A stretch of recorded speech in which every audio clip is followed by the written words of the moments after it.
Hello and good evening, everybody. It's weird talking to you like that. Hey, kind of sitting in the dark. We're gonna try this. We're gonna see how it works. So we're gonna talk about pattern reading tonight. So let's get to it. And here we go. I have to say a huge thank you to Sparkling Light Creation Studios, Miss Gloria Nelson. She is going to be doing a lot of the heavy lifting tonight.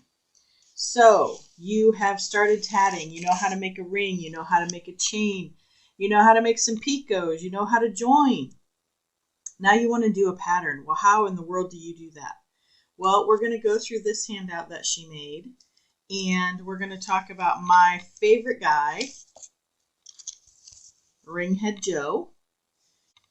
So that's another way that it can be written, diagrammed, and that's the way a lot of new designers are telling you. This does not say close ever, and this does not say reverse work ever. It's implied, and that's where my guy Ringhead Joe comes in. And I'm going to introduce him to you. I can't hardly wait. So let's quickly go through the photo one, which is kind of self-explanatory, and also I think another one of those very hard to read, very hard to see type things, especially because when you print it out, at least when I print it out, let me get it closer.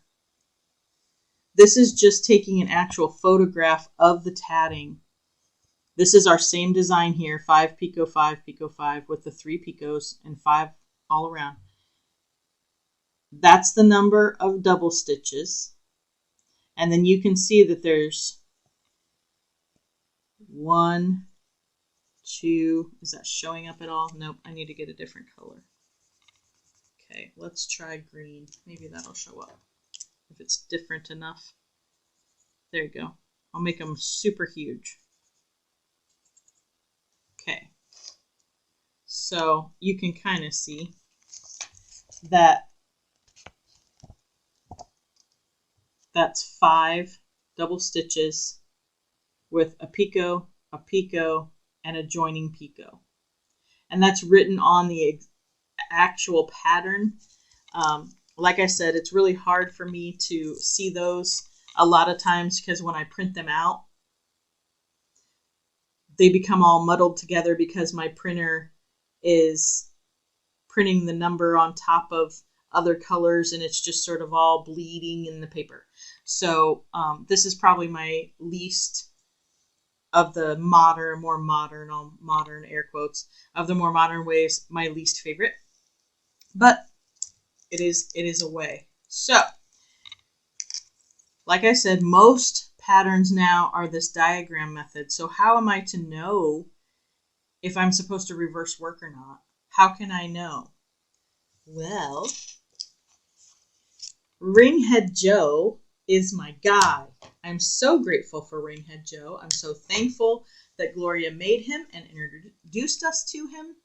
And I am overjoyed to introduce him to you. And I thank you again, Gloria. Mwah! So, Ringhead Joe, if his arms are going up, you reverse work. If his arms are going down, you do not reverse work. And this is obviously in simpler patterns where you're going from a ring to a chain. But this does kind of help me, even if I'm going ring to ring or ring to, chain to chain or whatever, to kind of keep in mind the next element that's coming is that, do I have to reverse in between that? Now, what about clovers? You don't reverse in between clovers. You just keep going. What would happen if you did reverse? Ring and ring. You get a ring on top of a ring, which is what you do in your beginner pattern of your sand dollar pendant with the earring. If you do the earring only pattern, it's only 2 rings. So it doesn't really matter if you reverse work completely or if you just sort of fake it and don't completely turn it upside down. It's just 2 rings. But that's a kind of good way to think of it. You do not reverse work in between your clovers when you're joining a ring to a ring to a ring. But just keep in mind all of their faces when you turn it. Ring, ring. So all of Ringhead Joe's, his eyes, all of his chins are together when you do a clover. Okay? So then, if you did, what if you're coming in from one way and you're making a ring and then you're going out a different way, and so it's down on this side but up on this side? Well, Ringhead Joe will tell you, you don't reverse work coming in, you reverse when you go out. So you would just flip it, or not flip it, make the ring, flip it. Other way around, if you've got ring arm up coming in, you would make your chain, reverse work, make your ring, don't reverse work, make your chain. Now, little tip, if I were tatting along and I was doing, let's do a crude drawing, and I was making a chain. Most of the time you have a marker that works, and then you can demonstrate stuff. But when I do it, it doesn't work. Okay, so most of the time you have a chain, a ring, a chain. Now, if you had this chain that kept going and you wanted a ring here,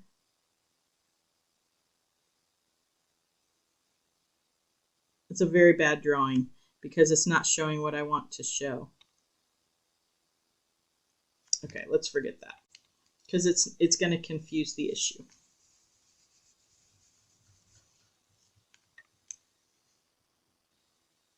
Okay. If I had a chain that was coming in and I had a ring on it and the chain kept going, and so it kind of looked like that with a ring on it, that's a thrown off chain, and you don't reverse for those. Look at Ringhead Joe. His arms are down. It's a terrible, terrible ring. Oh, that's awful drawing. This is why I don't design. This is why I need designers.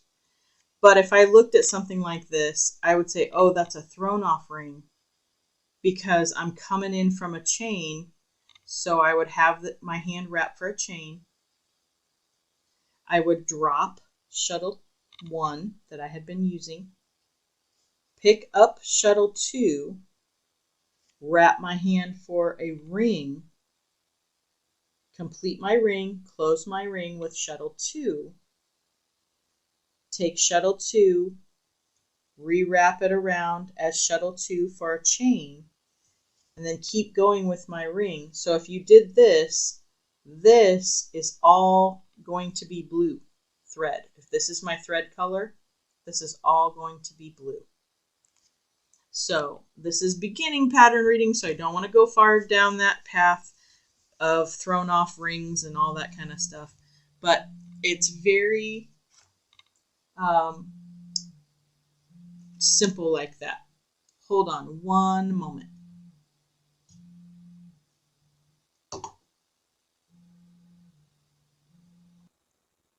Okay, I'm back. Did you miss me?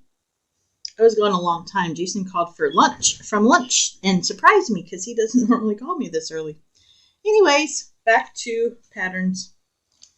So we were talking about my man, Ringhead Joe, and that's a perfectly drawn, much better than I just did, thrown off ring.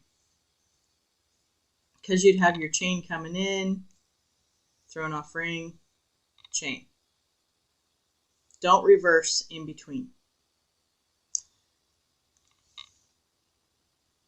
And then down here, she has a chain drawn on to a clover, and this is actually a thrown off ring, thrown off clover. Chain coming in, don't reverse work, make your ring, don't reverse work, make your ring, don't reverse work, make a ring, don't reverse work, continue on with your chain. However, like I said before, when you came in from the chain, you'd have shuttle 2 wrapped for a chain and hanging off your pinky, and be using shuttle 1 in and out, making stitches. Then you would finish your chain, you'd come to your ring, then you would take off shuttle 2 as the chain, you would just set shuttle 1 aside, take shuttle 2, wrap your hand for a ring, complete the ring using shuttle 2, don't reverse work because you're making a clover, make your second ring, close that ring, make your second ring, join appropriately. There's an implied join here and here. Join. Oop, I just erased it. Join, do a second ring, don't reverse work. Again, close it, still using shuttle 2, another ring, close it. Now take ring shuttle 2 off of your hand as a ring, rewrap it for a chain, pick up shuttle 1, continue using shuttle 1 to finish out your chain, and you've got yourself a thrown off clover. Like I said, that's more of an advanced technique, but please look up Ringhead Joe. He is my man. He has gotten me out of so many jams, I cannot even tell you. So let's take this and look at an actual real pattern. It says, can I make that any bigger? Oh yeah, there you go. That's much better.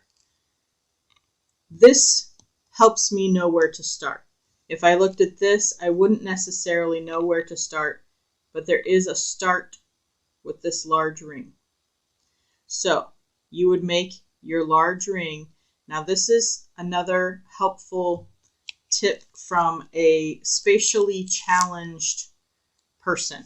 I don't do very well looking at this and knowing that Ringhead Joe is upside down and there's his eyes and his mouth. So I do like this sometimes. Oh, there's Ringhead Joe's chin.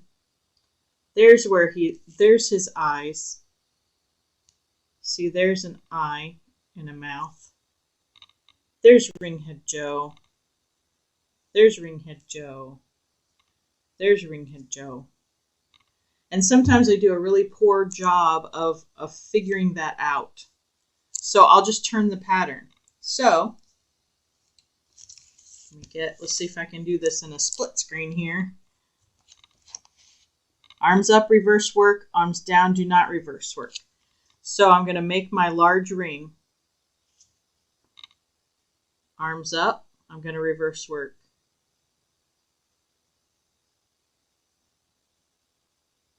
I'm going to reverse work. I'm going to reverse work. I'm going to reverse work. I'm going to reverse work. All the way around, I'm going to reverse work. That's how most patterns go. Is you reverse work between rings and chains. But this is a fairly simple, straightforward pattern. This is a very, very good beginner pattern. I encourage you, if you haven't already done it, to do it. It's fun. It turns out like that. You can have yourself a little pendant. If you do the rings, the earrings, if you do 2 of those, you have a little pendant earring set. If you get super adventurous, you can put a picot in the middle of all your chains out here, and you could attach them together if you get super adventurous and make a bunch of these motifs in a line, in a string, in a circle, and make a bunch of different things. You could make, who knows what, a doily, a bracelet, if you put them side by side. So kind of the sky's the limit once you kind of get the feel for it. And that's what I aim to do tonight, is just help you get a feel for it. So that's what I love Handy Hands patterns. They're very good about giving you a legend some words, some modern notation, how they're using their a different legend, character legend. A circle means a ring, that means a chain, a dash means a picot. This is another one. This pink square means a long picot. And I always kind of look for these. Where is that? It's right here. So this ring, this ring, this ring, and this ring are all going to be joined right here. So you need to make this picot big enough for this large ring, and this large ring. And let me tell you, this large ring is large when you do it. It is a bit intimidating, but you can do it. I have absolute faith in you. But this is, I mean, there's 32 stitches in there. So that's a very large ring for a beginner. Don't forget my beginner tip. If I showed you, if not, I'll show you in a future video of how to do a very large ring by wrapping some around your pinky.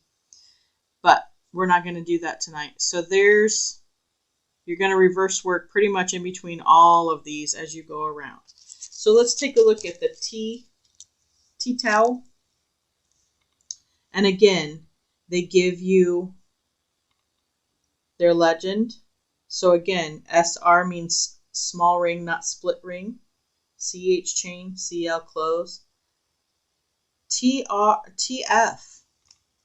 That's a good one too. Take off. Needle tatters. This is only for needle tatters. So if you're going through here and you're on this part right here and you're shuttle tatting and you come to TF, if you haven't taken a moment to read and acquaint yourself, you're going to be like, what in the world is TF? Throw a fit? Woohoo, I'm going to do it. And sometimes you just need to. This one tells you where to join. Join to the picot of the last small ring. Sometimes patterns do not tell you where to join, and that's where the diagram comes in. Here again, this is going to join multiple rings together, so you need to make it a little bit larger to accommodate 3 rings being joined. This is the edge part. The edge part that's coming around this way. They don't show you the other edge, but it's the same thing if you fold it. I'm very spatially challenged. I can't, if they only had the counts on this side and not on this side, I would be very hard pressed to come up with this numbers counts. I mean, obviously these are all 7, so it'd be easy on this pattern, but MCH is a designer. She designed, and she has a free pattern. I can't think of the name off the top of my head, but it's an apple. And I'm going to draw a heart because I can't draw an apple. Trust me, it's sad.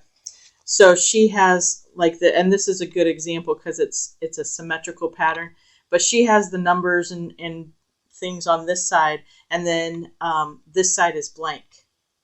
And I literally had to take a very painstaking, I'm embarrassed to say, amount of time to go in and write the numbers in to reverse it because I'm so spatially challenged.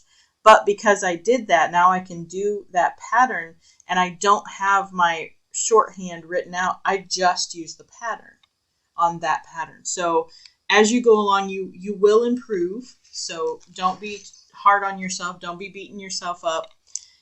Remember, you have opposable thumbs and scissors. But let's just look through this. These are all 7s. But you can see this kind of could be confusing. But you're basically just laying that on. You're just making a ring on top. I'm sorry, a chain on top and hopping through those rings. So it's not even really a true reverse work. So, but there you go. You've got all of your destructions, as I call them, all of your instructions. You've got your repeat And then once you get done repeating, then you go on to the ending. So that's, I think, enough to fill the brains up. But definitely take a look at some patterns. If they don't have all three, that's fine. Not all patterns have all three. But go somewhere when you start out. Go to Handy Hands when you're just starting to read a pattern and look at, for example, tea towel edging or the sand dollar pendant. They're both very good beginner patterns. I also have a tatted heart in here. There are 2 tatted heart patterns. This one is probably my favorite. This one is a very, very good one to practice picots with, because there are so many, especially on these this clover in the beginning. But then again, there's Ringhead Joe. Arms up, reverse work. And in this pattern,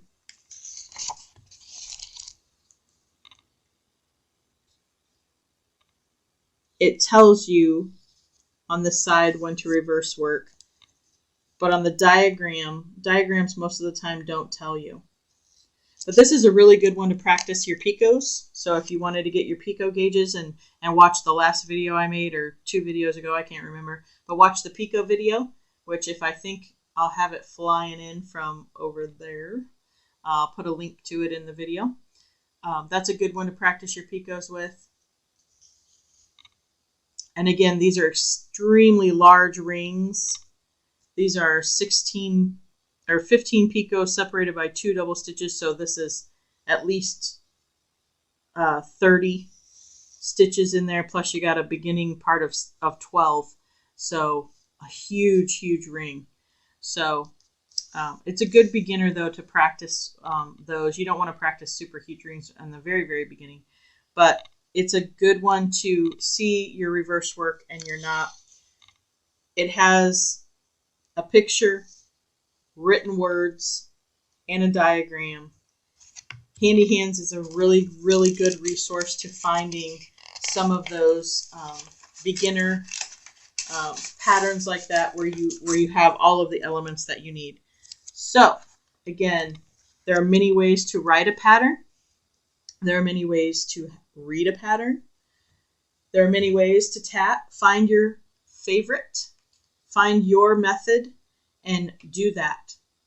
Have a fabulous time, and never forget, you are the masters of the thread because you have opposable thumbs and scissors. Have a great night, everybody.